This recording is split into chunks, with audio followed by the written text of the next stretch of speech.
bağışlayan və mehriban Allahın adı ilə.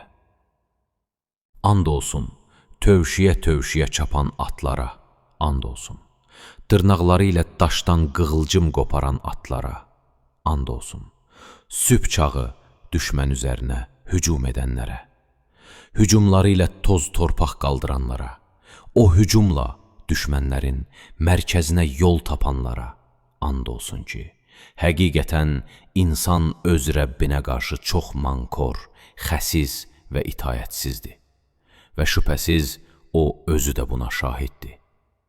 Həqiqətən insan mal dövlətə fitrətən zatən çox hərisdir.